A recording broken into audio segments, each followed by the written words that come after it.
عمران ہمارا اکلوتا بھائی تھا۔ ان دنوں اس کی عمر 18 برس تھی۔ میٹرک کرنے کے بعد وہ آوارہ گردی کرنے لگا۔ والد صاحب نے عمران کو آگے داخلہ لینے کا کہا، لیکن عمران کی دلچسپی پڑھائی میں نہ تھی۔ ابو نے عمران کی آوارہ گردی سے تنگ آ کر اسے ایک دوست کے ساتھ بجلی کا کام سیکھنے پر لگا دیا۔ عمران استاد کی ہر بات مانتا، دل جمی سے کام کرتا۔ عمران کے استاد ابو کے پاس آ کر بتانے لگی، عمران اگر 1 سال میرے پاس اور لگا لے تو پھر میں عمران کو آپ کی مرضی سے دبئی بھجوا سکتا ہوں۔ ابو عمران کے لیے یہ تعریفیں سن کر بہت خوش تھے۔ عمران صرف جمعے کی چھٹی کرتا تھا۔ اس روز بھی جمعہ تھا۔ ابو نماز پڑھنے مسجد چلے گئے۔ عمران کو کہا کہ تم جلد کپڑے تبدیل کر کے مسجد آ جاؤ۔ عمران نہا کر جمعے کی نماز میں شامل ہونے کے لیے گھر سے نکل گیا۔ مسجد والے رستے سے بھائی گزر رہا تھا۔ وہ اپنے گھر کے دروازے پر کھڑی جھانک رہی تھی۔ زویا کی عمر 16 برس تھی۔ وہ اچھی شکل و صورت کی لڑکی تھی۔ اس نے بھائی کو کافی عرصے کے بعد دیکھا۔ بچپن کی شناسائی کی وجہ سے وہ دوڑ کر میرے بھائی کی طرف آئی اور اس سے ہم کلام ہو گئی۔ پوچھنے لگی، عمران تم کیسے ہو اور کہاں ہوتے ہو؟ عمران نے جواب دیا، میں جہاں بھی ہوتا ہوں، تم سے کیا سروکار؟ تم گھر کے اندر جاؤ۔ اگر تمہاری ماں یا کسی رشتہ دار نے تم کو باتیں کرتے دیکھ لیا تو وہ برا منائیں گے۔ کیوں برا منائیں گے؟ کیا ہم نے کسی کی چوری کی ہے؟ تم کو قسم ہے سچ بتاؤ کہ تم کہاں ہوتے ہو۔ عمران نے کہا، میں کام سیکھ رہا ہوں۔ زویا کہنے لگی، اس کے بعد کیا واپس یہاں آ جاؤ گے؟ عمران نے کہا، نہیں، دبئی چلا جاؤں گا۔ زویا کا آئیڈیل بھی ایک ایسا ہی نوجوان تھا جو دبئی میں کام کرتا ہو اور جب وہ پردیس سے واپس آئے تو اس کا سوٹ کیس تحفوں سے بھرا ہوا ہو۔ اس نے فوراً عمران کو اپنا آئیڈیل بنا لیا جو مستقبل میں دبئی پرواز کرنے والا تھا۔ اب بہانے بہانے سے زویا ہمارے گھر کے چکر لگانے لگی، خاص طور پر جمعے کے دن جب عمران کی چھٹی ہوتی۔ میں اس کی بےتابی سمجھ چکی تھی۔ وہ جب آتی میں پیار سے بات کرتی۔ میرے رویے سے زویا بہت خوش تھی۔ وہ عمران کی دیوانی ہو گئی تھی۔ عمران کی چھٹی والے دن وہ ہمارے گھر آتی اور زویا کی ساری توجہ عمران کی طرف رہتی تھی۔ مگر میرا بھائی لحاظ والا تھا۔ وہ شریف طبیعت کا مالک تھا، لڑکیوں سے دور دور رہتا تھا۔ کوئی خود بات کرتی تو جواب دے دیتا۔ یہ بات سب محلے کو پتہ تھی کہ عمران اچھے کردار کا لڑکا ہے۔ لیکن جب سے زویا ہمارے گھر کے چکر لگانے لگی تھی، اس کی ماں کو شک ہو گیا، ضرور اس کی بیٹی کا عمران سے کچھ معاملہ ہے، کیونکہ زویا جس جمعے ہمارے گھر نہ آتی، اس جمعے کو عمران جب نماز پڑھنے نکلتا تو اپنے دروازے پر کھڑی ملتی اور اس سے بات کرنے کی کوشش کرتی۔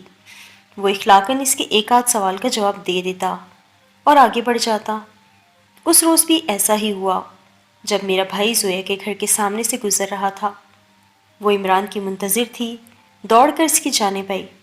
اس کے ہاتھ میں گلاب کا پھول تھا جو اس نے عمران کے ہاتھ میں دے کر کہا، میں یہ تمہارے لیے لائی ہوں، اسے سونگھو، کتنی پیاری خوشبو ہے۔ ابھی یہ بات ہوئی تھی کہ سامنے سے زویا کے ابو آ گئے۔ انہوں نے جو اپنی بیٹی کے ساتھ عمران کو دیکھا تو غصے سے بولے، تو یہاں ہمارے گھر کے سامنے کیوں کھڑا ہے؟ ان کی آواز سن کر عمران ڈر گیا اور جو پھول زویا نے اسے دیا تھا وہ اس نے زمین پر پھینک دیا اور خود گھر کو لوٹ آیا۔ زویا کے ابو نے زمین سے پھول اٹھا لیا اور اس سے سوال کیا کہ یہ پھول عمران نے تمہیں دیا تھا؟ زویا نے کہا، ہاں، وہ دینا چاہتا تھا، لیکن آپ کی آواز سن کر اس نے پھول پھینک دیا اور وہ بھاگ گیا۔ زویا نے اپنا کیا میرے بھائی پر ڈال دیا۔ اس طرح اس نے اپنی جان بچا لی۔ مگر زویا کے ابو میرے بھائی کے پیچھے پڑ گئے۔ انہوں نے اعلان کر دیا کہ عمران اگر ان کو نظر آیا تو وہ اس کو گولی مار دیں گے۔ انہوں نے میرے والد صاحب کو بھی بلا کر دھمکیاں دیں کہ اپنے بیٹے کی شکل یہاں سے گم کرو، ورنہ تمہاری ہماری دشمنی نسلوں تک چلے گی۔ ابو گھبرا گئے۔ عمران ان کا اکلوتا بیٹا تھا۔ وہ کسی صورت اسے کھونا نہ چاہتے تھے، لہٰذا انہوں نے استاد سے بات کی۔ اس نے کہا، آپ فکر نہ کریں، اس نے کافی کام سیکھ لیا ہے، میں اس کو اپنے دوست کے پاس دبئی بھجوا دیتا ہوں۔ عمران دبئی چلا گیا۔ میں اپنے بھائی کے لیے اداس رہنے لگی۔ امی بھی رات دن اس کی خیریت کی دعائیں کرتی تھیں کہ خدا کرے میرا بیٹا پردیس میں خیریت سے ہو۔ وقت گزرتا رہا، یہاں تک کہ 2 سال گزر گئے۔ عمران نے دبئی میں اچھا خاصا کما لیا۔ وہ ہر ماہ امی ابو کو پیسے بھجواتا رہا۔ اس رقم سے والد صاحب نے اپنا کچا مکان پکا کروا لیا اور اب ہمارے مالی حالات بہت بہتر ہو گئے امی کا خیال تھا جب میرا بیٹا لوٹے گا تو اس کا صحرا سجانے کا اہتمام کروں گی۔ اس غرض سے انہوں نے اپنی بہن سے بات کر لی تھی جن کی بیٹی سے امی عمران کی شادی کرنا چاہتی تھیں۔ آخر وہ دن آ گیا۔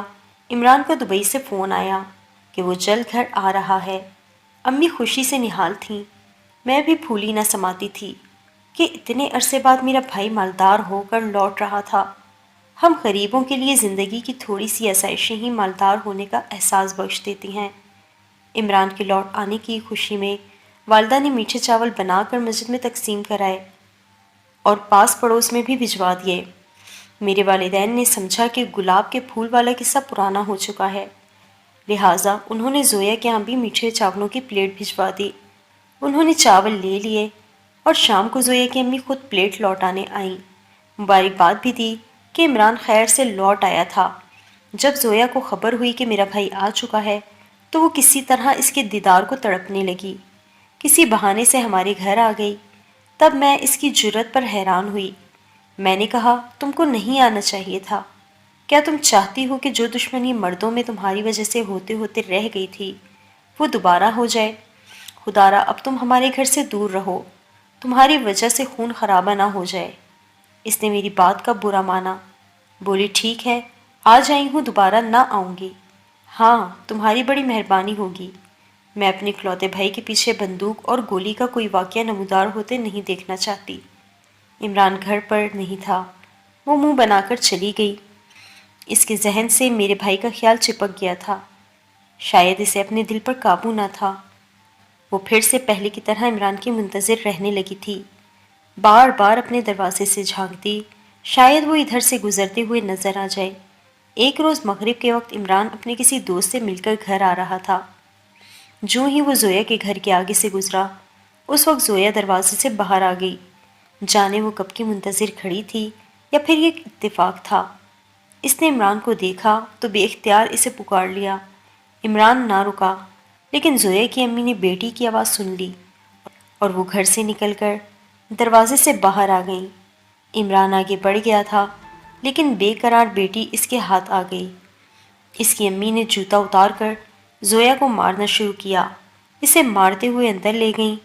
بولی بدبخت کس کس کی موت کو آواز دینا چاہتی ہے، خود تو مرے گی، ساتھ مجھے بھی مروائے گی۔ زویا کے والد اور بھائی کام کے سلسلے میں لاہور گئے تھے۔ انہوں نے 3 روز بعد گھر لوٹنا تھا۔ زویا کے لیے یہ بے خوفی اور آزادی کے دن تھے، لیکن ماں نے اس کی ایک نہ چلنے دی اور اس کو کمرے میں بند کر دیا۔ بدقسمتی سے جس کمرے میں وہ بند تھی اس دیوار میں ایک کھڑکی بھی تھی جو ان کے گھر کے اگبی طرف کھلتی تھی۔ اس طرف میدان تھا جہاں لڑکے کرکٹ کھیلتے تھے۔ اس روز کرکٹ میچ تھا۔ 2 لڑکے ہمارے دروازے پر آئے اور میرے بھائی کو خاص طور پر اپنا میچ دیکھنے کے لیے مدعو کر گئے۔ وہ پرانے دوستوں کے اصرار کی وجہ سے میچ دیکھنے چلا گیا۔ میچ ختم ہو گیا اور لڑکے میدان سے چلے گئے تو عمران بھی گھر کی طرف آنے لگا۔ تبھی اس کو زویا نے آواز دی، عمران اس طرف آ جاؤ۔ اس نے چونک کر ادھر ادھر دیکھا، سامنے کھڑکی سے زویا جھانک رہی تھی۔ بھائی ٹھٹک کر رک گیا۔ ابھی تک اس کی سمجھ میں نہ آ سکا تھا کہ کون اس کو پکار رہا ہے۔ تبھی وہ لڑکی کھڑکی کے اندر کی زنجیر کھولنے میں کامیاب ہو گئی اور آنن فانن کود کر باہر نکل آئی۔ زویا کی امی اپنے کمرے میں سو رہی تھی۔ وہ شوگر کی مریض تھیں اور کافی موٹی تھیں۔ تھوڑا سا کام کاج کر کے تھک جاتی تھیں تو گھر کو تالا لگا کر اطمینان سے سوئی تھی کہ اب بیٹی باہر نہ جا سکے گی۔ مگر پاگل زویا میرے بھائی کی محبت میں پاگل ہو چکی تھی۔ اس نے کچھ نہ سوچا، دوڑ کر عمران کی طرف آ گئی۔ اس کو یوں یکایک سامنے دیکھ کر وہ گھبرا گیا۔ اس نے کہا واپس گھر لوٹ جاؤ، اس سے پہلے کہ کوئی تم کو یہاں میرے ساتھ میدان میں دیکھ لے۔ ابا اور بھائی لاہور گئے ہیں، کس کا ڈر ہے، ماں سو چکی ہے۔ تم 2 گھڑی بات کر لو، پھر ایسا موقع نہیں ملے گا۔ تم کو خدا کا واسطہ، میں تمہارے لیے بہت بے چین ہوں، ایک لمحے کو بات سن لو۔ کئی سالوں سے تمہارا انتظار کر رہی تھی۔ عمران کو اس لڑکی سے محبت نہ تھی، مگر اس کے والہانہ انداز کی وجہ سے وہ مزید گھبرا گیا تھا کہ کہیں پاگل پن میں یہ کوئی غلط قدم نہ اٹھا لے اور اس کو بڑی مصیبت میں ڈال دے۔ میں تم سے کسی محفوظ جگہ پر ملوں گا، لیکن اب تم جاؤ خدا کے لیے، یہ کھلا میدان ہے، پاس پڑوس والوں میں سے کسی نے دیکھ لیا تو طوفان آ جائے گا اور تمہارے رشتہ دار بندوقیں لے کر میرے سر پر پہنچ جائیں گے۔ جب عمران بات کہہ رہا تھا اسی وقت ان کی ایک پڑوسن ادھر آ نکلی۔ وہ اس طرف اپنے بیٹے کو تلاش کرتی آ گئی تھی۔ اس نے جو ان کو بات کرتے دیکھا تو حیران رہ گئی۔ لڑکی، تم دن دہاڑے اس کے ساتھ عشق لڑا رہی ہو، اپنے والدین کی عزت کی بھی پرواہ نہیں۔ عمران پریشان حال گھر آ گیا۔ اس نے منت بھی کی کہ خالہ خدا کے لیے کسی سے ذکر نہ کرنا۔ میں نے زویا کو نہیں بلایا، یہ خود آئی تھی، لیکن وہ پیٹ کی ہلکی تھی۔ اس نے سارے محلے میں یہ بات پھیلا دی کہ عمران زویا کو دن دہاڑے بھگا کر لے جا رہا تھا۔ وہ تو میں سر پر پہنچ گئی، ورنہ آج یہ دونوں بھاگ چکے ہوتے۔ زویا کی امی کے پاؤں تلے سے زمین نکل گئی۔ وہ جانتی تھی یہ خبر اس کے شوہر اور بیٹوں کو ضرور ملے گی۔ اس کے بعد کا منظر وہ تصور نہ کر سکتی تھیں۔ تبھی آنے والی قیامت سے بچنے کے لیے وہ ہمارے گھر آئی اور عمران کو ایک طرف کونے میں لے جا کر بولی، آج رات عشاء کے بعد میرے گھر آنا، تم سے ایک بات کرنی ہے۔ عمران پاگل نہ تھا، اس عورت کے جھانسے میں آ جاتا۔ وہ اسی وقت اپنے ماموں سے ملنے چلا گیا۔ زویا کی امی اب اس انتظار میں تھیں کہ کب عمران ادھر سے گزرے اور وہ اس کی خبر لے۔ کچھ دن ماموں کے گھر رہ کر وہ رات کو دیر سے گھر لوٹ رہا تھا کہ زویا کی امی نے اسے آتا دیکھ لیا۔ انہوں نے اپنے شوہر اور بیٹے کو آواز دی۔ عمران نے بھاگنے کی کوشش کی، لیکن انہوں نے میرے بھائی پر فائرنگ کر دی۔ میرے بھائی نے موقع پر دم توڑ دیا۔ پورے محلے میں خوف پھیل گیا تھا۔ ہمیں جب یہ خبر ملی تو میں سکتے میں آ گئی۔ زویا اور اس کے گھر والے موقع سے فرار ہو گئے اور ان کو پولیس ڈھونڈنے میں ناکام رہی۔ زویا کی محبت یا حماقت نے ہمارے گھر کی خوشیاں چھین لیں۔ یہ کیسی محبت تھی جس کا اختتام میرے بھائی کی موت تھا۔ اب ہر وقت ان کے لیے دل سے بد دعا نکلتی ہے، جنہوں نے ہمارا بھائی اور ہمارے گھر کی خوشیاں ہم سے چھین لیں۔